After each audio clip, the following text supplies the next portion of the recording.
Photo download रना दोसर तरीका।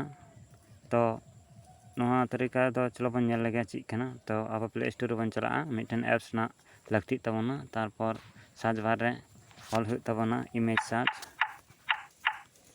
SEARCH नेल दापे हेना इमेज सर्च नेल दापे इमेज सर्च नवा एप्लीकेशन अब इंस्टॉल लगा बना इंस्टॉल हुई लेन खाय ओपन लगा बना। तो नोडे खय जतो खय सहजते फोटो को डाउनलोडा तारपर निंक इंटरफेस हिजुआ तारपर नवा सर्च बार रे जहाना के बन डाउनलोड सनाबना ओना नितुम बन ऑला जदि चेड़े डाउनलोड सनाबना तले बार बन ऑला BARD बाट ऑल का से गोर बन क्लिका लातार रे कीबोर्ड नेल लपे आदि आयमा चेड़े को हेना नोका कते अब बन डाउनलोड दाड़े को। तो बाट मतो ऑल कते बांग हुई जदि PNG फोटो बन इए तले PNG फोटो दमे रकम को हुई तार मध्य PNG जिप और JPG। तो PNG जदि बन डाउनलोड को नेल को लेको गमन चीज लिखान को PNG को मेता को कना नेल लपे अनकान को फोटो को मेता को कना PNG जहां बैकग्राउंड बांग तहना। तो जदि बैकग्राउंड तहन गया चिकिते बन इराचा ओना नितो बन नेला। तो मिटन फोटो डाउनलोड कना नेला पे नुइटा फोटो नुइटा उनी रिंग क्लिक किदा तारपर डाउनलोड लगी ते नोडे डाउनलोड ऑप्शन को मेता नोआ रे क्लिक हुआ। जखन गे क्लिक हुआ परमिशन खोजोआ स्टोरेज रना ओना बन एलावा। तो नेल पे डाउनलोड कंप्लीट हुईना। तो निंके कते अब बन डाउनलोड दाड़े को और मिटन उदु पे कना बटरफ्लाई जदि पत्नी रना जरूरत हुईना बटरफ्लाई। तो BUTTER बटरफ्लाई नेल पे बटरफ्लाई ऑल कते सर्च हुईना तारपर PNG फोटो जदि ताहले बन ऑला PNG। तो PNG ऑल लिखाय सर्च बन पे नॉन को फोटो को हेना को उनको PNG फोटो को मेता को कना। तो मिटन फोटो जदि बन डाउनलोड या कोईटा बन डाउनलोड नुइटा तो नुइटा इन क्लिक किदा तारपर नवा डाउनलोड ऑप्शन रे बन क्लिका। तो क्लिक किदे नेल पे डाउनलोड कंप्लीट। तो चलो बन नेल को गैलरी रे को सेन कना सेबा।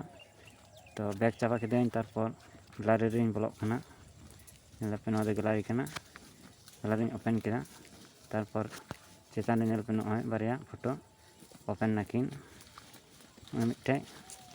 मिटे। तो चीज लेका फोटो रना बैकग्राउंड बन ओचका ओना नितो बन नेला। तो बैक रिंग सेना और प्ले स्टोर बन चला प्ले स्टोर रिंग ओपन किदा सर्च बार बन क्लिका बैकग्राउंड इरासर BACKGR नेल पे नोटा बैकग्राउंड इरासर नोआ बन क्लिका।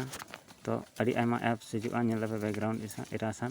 तो नोआ बन इंस्टॉल करते बन ओपना क्लिक किदें ओपन तारपर लोड फोटो रे बन क्लिका। तारपर नुइटा फोटो जदि बन इरासा नुइटा दो नुई चेड़े दो बैकग्राउंड अचो गेते नुया दो बांग अचोआ। तो उनिया बन अचोका तो क्लिक किदा उनी फोटो रे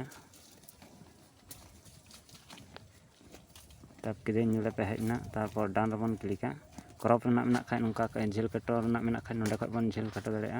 तारपर डाउन रे बन क्लिका तारपर ऑटो रे बन क्लिका जतो तेगे नोआ 1 2 3 पेया ते अब ये दाड़े बन अचो दाड़े बन। तो जतो खय सहज दो ऑटो तेगे भलिया ऑटो रिंग क्लिक किदा तारपर नोआ नो आइकन जहां नोआ जहां टे बन दोहया नेल दापे चाबायना नोय नुका फोटो को तैयारोआ नोय नुकाय तहे कना नोय नुकाय ना। तो नौका कते इरासर हुई लेन खाय दो डाउन रे बन क्लिका ओके तारपर सेव रे बन क्लिका होइना अबवा फोटो तैयार ना PNG फोटो। तो नौका कते बैकग्राउंड बन इरासा आरो बारिया मेथड हेना मिटे दो वेबसाइट और मिटे दो एप्स तला। तो वेबसाइट तो बन नेल लगे। तो वेबसाइट लगी ते खाय दो क्रोम ब्राउज़र ओपन लगा बना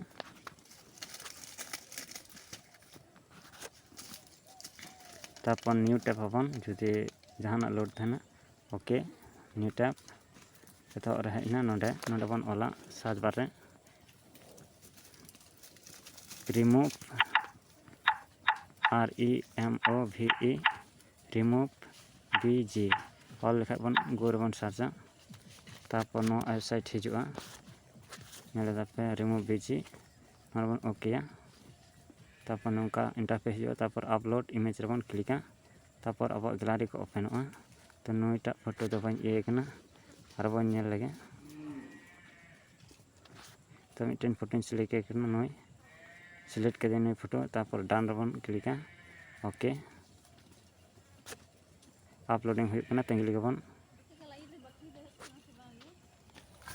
तो अपलोड हुई लेन खाय नेल दापे चेद लेका कते बैकग्राउंड तो अचोक खाना तो नई फोटो सेव लगी ते अब डाउनलोड रे क्लिक लगा बना तब खाय के अब डाउनलोड रे हिजुआ तो ओरिजिनल फोटो आर में उदुग पे चेद लेका तहे कना नेला पे नका तहे कना परेते निंकैना तो तहन गया तायम रे नेल दापे टेंडर कना मिटन पोल खुंटी रे जहां दो रोड साइड रे तहन अचुरो ठे तो ओना तो तहन गया नवा रे तो निंके कते अब बैकग्राउंड बन इरेज दाड़ेया और फोटो बन डाउनलोड दाड़े को तो वीडियो जलान्योक कना 5 मिनट हुईना तो वीडियो नोडे गिन बंदायदा।